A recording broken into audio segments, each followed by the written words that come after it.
do uso de enraizador e arranjo de plantas em genótipo de mandioca, Manihot esculenta, sob a orientação do professor doutor Ivan Ricardo Carvalho.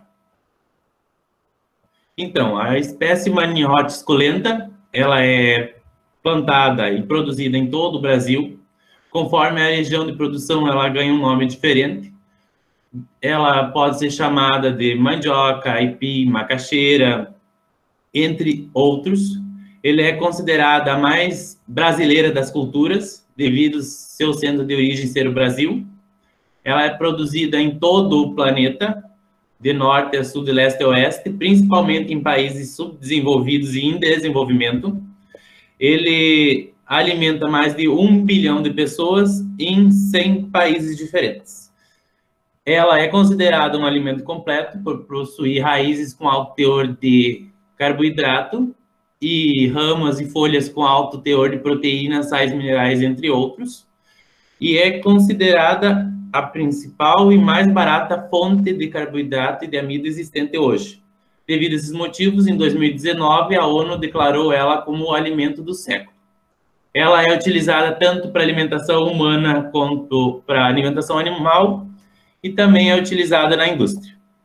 Objetivo geral. O objetivo geral desse trabalho é avaliar a produtividade brasileira de mandioca nos últimos 30 anos, através de estudos realizados em todo o território nacional, estimando as correlações lineares fenotípicas, genéticas e de ambiente para a cultura da mandioca, apontando para os principais caracteres de influência na produtividade final desta cultura.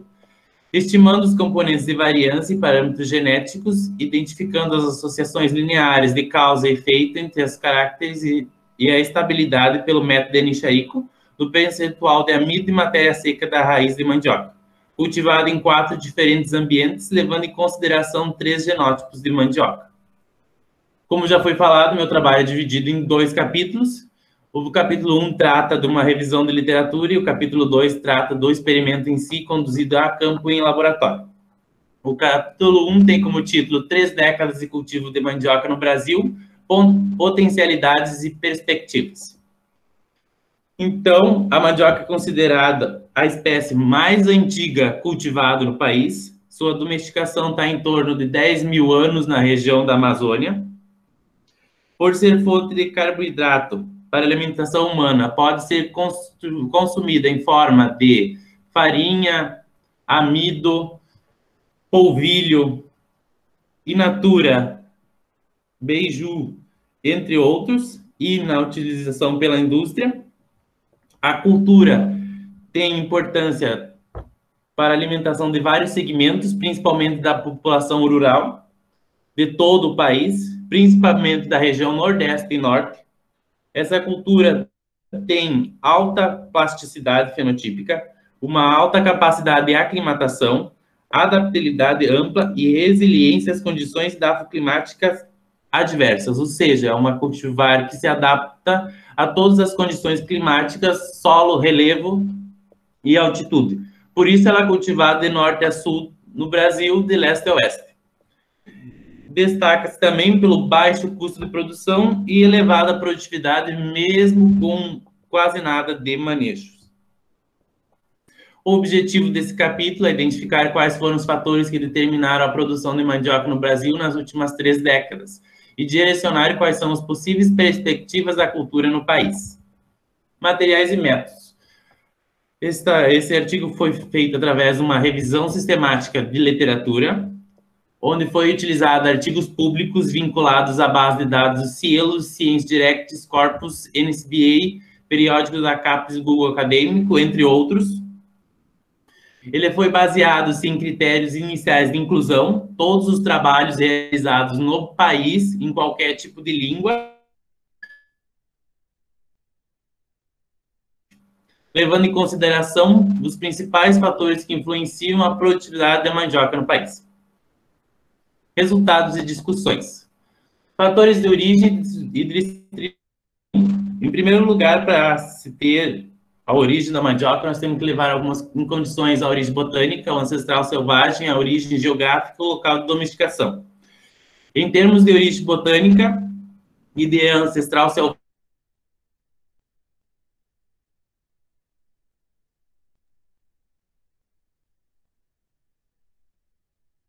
O teu, meu?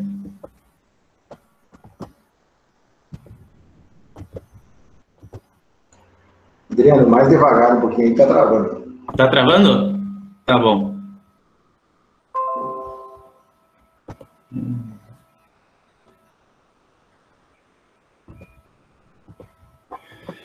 Então, o ancestral mais antigo, o ancestral selvagem da mandioca é a Maniote suculenta, subespécie flavifolia.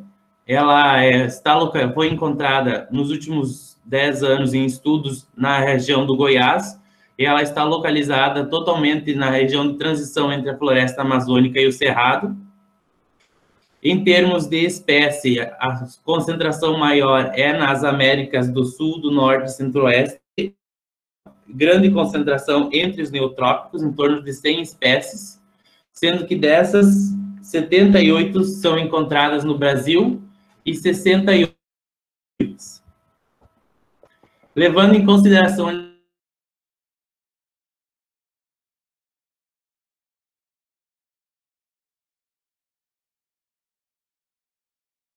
indeterminado e indefinido.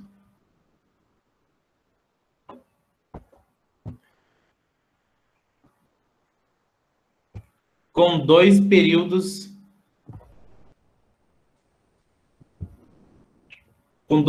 de crescimento, um sendo ele um vegetativo e outro de armazenamento de carboidrato nas raízes. Ela apresenta dois grupos principais, um deles sendo a mandioca mansa, que leva em consideração a concentração de ácido cianídrico, e outro, a mandioca brava, que tem altas concentrações. A planta constitui-se de 5 partes principais, sendo ela haste, pecíolo, folhas, flores e frutos. O seu caule é ereto, podendo ter ramificações no período reprodutivo. A sua coloração pode alterar dependendo da cultivar e da idade. Em plantas mais novas, varia do verde claro ao verde escuro, em plantas mais velhas, do marrom claro ao marrom escuro. O sistema foliar da mandioca é composto por folhas simples de gitinérvias inseridas no caule, por um pecíolo que pode ter várias cores diferentes conforme a variedade. Em disposição alterno espiralada, lobulada e longamente peciolada. A sua coloração pode variar do verde claro até o verde escuro até tons de roxo. A inflorescência se localiza na parte superior da haste. São panículas com brácteas basais curtas e agudas. Sua coloração depende da cultivar, podendo ser branca ou amarela. A planta apresenta sistema radicular pivotante, com dois tipos principais de raiz, as fibrosas e que têm como função fixação e absorção de nutrientes, e as tuberosas com função de armazenamento. A propagação da mandioca se dá principalmente por parte vegetativa. Então, levando em conta os efeitos de ano na população, na população de planta, ciclo, produtividade, temperatura do ar e precipitação nos últimos 30 anos, o que podemos encontrar? Em termos de produtividade, a maior produtividade encontrada nos trabalhos foi de 61,53 toneladas por hectare, sendo 3 vezes maior que a média nacional, que é de 15,15 toneladas por hectare. Contudo, foi encontrada uma produção muito baixa de 6,11 toneladas, que é uma das condições muito encontradas hoje no Brasil. Em relação à densidade de plantas, a população varia que é o fim de produção, que seja para alimentação humana, animal ou indústria. Ela varia muito dependendo do local, as características físicas do solo, local e região. Trabalhos indicam que a densidade ótima de plantio é de 10.625 plantas por hectare. Neste trabalho desenvolvido, 44% dos trabalhos estavam dentro dessa faixa. Sobre o ciclo, também se leva em conta a finalidade de uso, se é para indústria, para consumo humano ou animal. Contudo, temos que levar em consideração que ocorre muita perda se colhida muito cedo, principalmente por não ter o acúmulo total de amido, ou se colhido muito tarde, ocorre perda nas qualidades sensoriais e culinárias, ou seja, aumenta a rigidez da raiz, diminui o índice de descasque, dificulta o tempo, aumenta o tempo de cozimento e aumenta de raízes fibrosas. Em relação à precipitação e temperatura do ar, como em todas as partes do Brasil, é muito variável, porque cada região tem um clima, um solo diferente, que é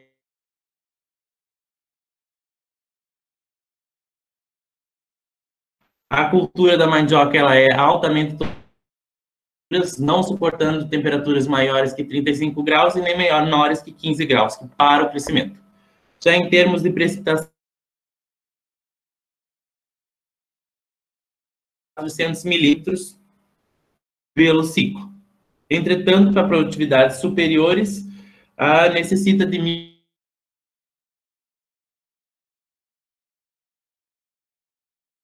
coeficiente de correlação de Pearson obtidos nas correlações entre as variáveis estudadas, podemos ter os seguintes resultados. Em relação à densidade, ela apresenta uma correlação linear significativa com o espaçamento entre linhas e o espaçamento entre plantas.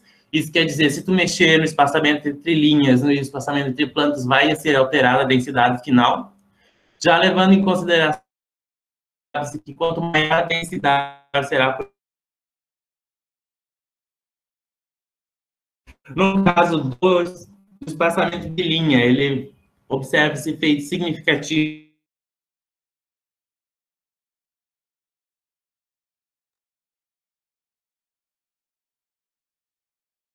Adriano. E quanto maior esse espaçamento, maior a planta tem capacidade de se desenvolver e crescer. Adriano. Tenta desligar a tua câmera, é capaz de ficar mais leve.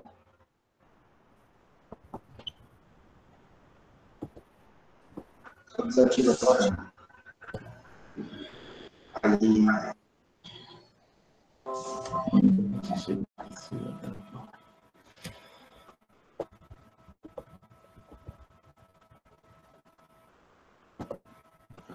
Que quanto maior o espaçamento entre linhas, maior o espaçamento entre plantas, ela terá maior capacidade de crescimento e desenvolvimento, assim, maiores dias pode ela ficar no campo para se desenvolver. Já quando levamos em consideração as interações de solo que ela teve, as interações que o solo desenvolveu com a calagem, adubação e precipitação, isso se refere que solos mais pobres se utiliza a calagem e adubação em todos os trabalhos, já solos que apresentam maior teor de nutrientes e um pH neutro ou tendo alcalino, não se utiliza a calagem. E o solo está literalmente ligado com a precipitação, por ser um dos principais fatores de formação do solo. Ou seja, a precipitação influencia no solo. Regiões que chovem mais têm mais perda de nutrientes para as camadas superiores do solo por lixiviação de nutrientes, que é o nosso caso, que temos solos mais profundos devido ao intemperismo do clima. Em relação à variabilidade, a mesma apresenta associação com a época de implantação, a estação de implantação e a estação de colheita. Isso já era esperado, visto que a época de implantação está diretamente relacionada com a região onde vai ser implantada, devido às condições de clima, latitude, longitude e altitude. Irão determinar principalmente a época ideal, levando em conta que no sul do país ela é implantada na primavera, já no norte e nordeste ela é implantada no verão, principalmente devido ao sul devido ao risco de geada, ao norte e nordeste pela volta das chuvas.